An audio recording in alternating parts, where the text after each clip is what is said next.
And that completely blows me away since there are times I can't even watch myself when I edit my own videos. Hey, what's going on everybody? Welcome back to the channel. I'm Waller's Wallet, and in this video, I'm gonna tell you how much I made on YouTube in 2020 with my small channel of about 15,000 subscribers, as well as some other analytics of the channel as well. Now, if you want a simple way to help out this channel, consider hitting that thumbs up button. Also, don't forget to subscribe to the channel and turn that bell notification on as well so you don't miss out on future videos. Now, when I say how much I made on YouTube, this is the ad revenues from the videos that I make. And the ad revenue numbers also include things like super chats from live streams and even the revenue I make on the channel memberships, in addition to the ads you see on the videos.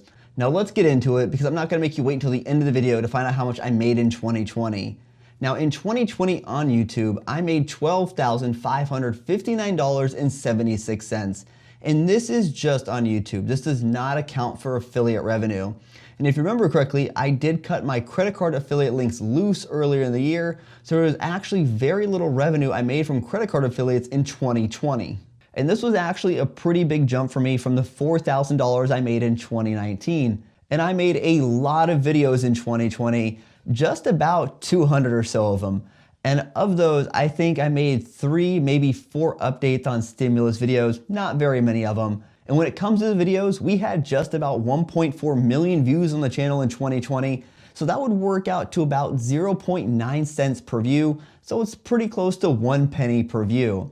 And in the finance niche, the ad rates are much higher than what you would find in other niches like gaming, for example. But getting 1.4 million views in a year definitely blows me away because that's a lot of views. And as a total, people watch just over 99,000 hours of the videos. That's the same as about 4,125 days or about 11 years. And that completely blows me away since there are times I can't even watch myself when I edit my own videos. And it does seem people really do love their American Express and Chase videos, which is something we've already known and I've shared with you. But adding in lesser talked about credit cards and topics is something I'll always do because I do find value in other cards and other programs. And also, I enjoy talking about the redemption side of things, even though those don't get nearly as much attention as the credit card topics. Because just like everything else, it's a balance. So I definitely try to do my best to keep things as balanced as possible on the channel. So you can see I did not make killer money from YouTube ad revenue in 2020, but it did grow over triple the amount that I made in 2019. And I stuck with credit card and travel related topics in a time when people really weren't searching for that stuff. Although I do think 2021 people will be searching more for these topics, but I wanted to stay with the reason why I started this channel in the first place and not pivot to something else. So that really meant writing out a tough year. And when it comes to the ad revenue, it actually would have been quite a bit lower had YouTube not made a positive change around July to allow mid-roll ads on videos that were 8 minutes or longer instead of being 10 minutes or longer. Because if you haven't noticed, I don't put fluff or add extra stuff to my videos just to extend the time. I know some creators do that, that's their prerogative and their choice, but that's just not my style. I always try to have my videos to be direct as possible in a pretty similar format so you know what to expect when you watch one of the videos. So hitting that 10-minute mark to add more ads for higher revenue was pretty hard for me to do. But many of my videos naturally are right around that 8-minute mark anyways. So this change did allow me to start increasing my ad revenue, and you can see that right in this graph. And it started to go up right around the time that change was implemented. And I even asked the community about adding extra ads to the videos because it was something I really struggled with. And it seemed about every 3 minutes seemed to be all right with people. And I started doing that. And you can see the ad revenue did increase on the channel. And actually in September was the first time I hit $1,000 of ad revenue in a single month on the channel, and ended the year just hitting under $2,400 for ad revenue in December, which has been my best month by far on YouTube. And the increase in ad revenue could also be due to the fact the channel grew about 9,400 subs in 2020, which brought the channel to just about 15,000 subs in total, which was almost triple the sub count that we had from 2019. So in a year when people weren't traveling and credit card topics were not necessarily on the top of people's search lists, the channel grew about triple in size. And I actually felt that was quite a positive thing, and I'm super grateful for that growth. And as the channel grows, I would expect the ad revenue to increase as well, and that hopefully will also lead to other opportunities to monetize the channel besides ad revenue. And then when it came to channel growth, for the most part, the year was pretty consistent, except for April, which was an outlier due to a student loan video and a stimulus video that did really well for me.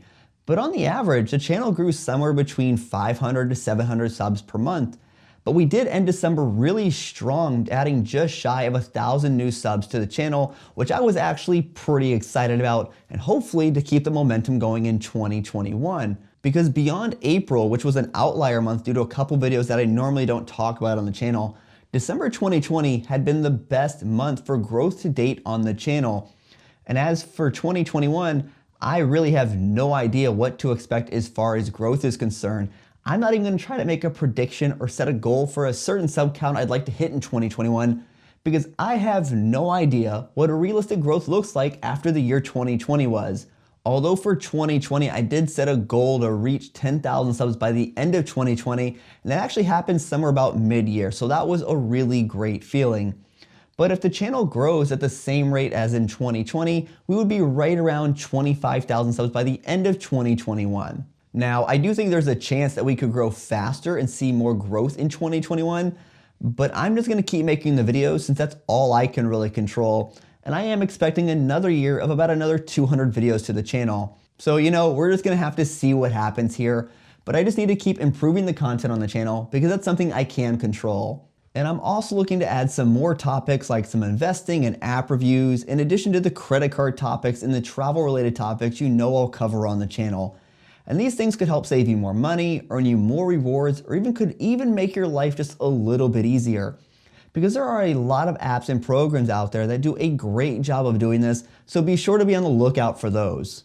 And overall, 2020 had plenty of ups and downs. And I'm not gonna lie to you, there were plenty of times I felt discouraged and was unsure about the future of the channel. But the comments and messages I get from all of you really keep pushing me to make better content and to keep going. But I really feel 2021 will be the best year yet on the channel, and I'm ready to grind.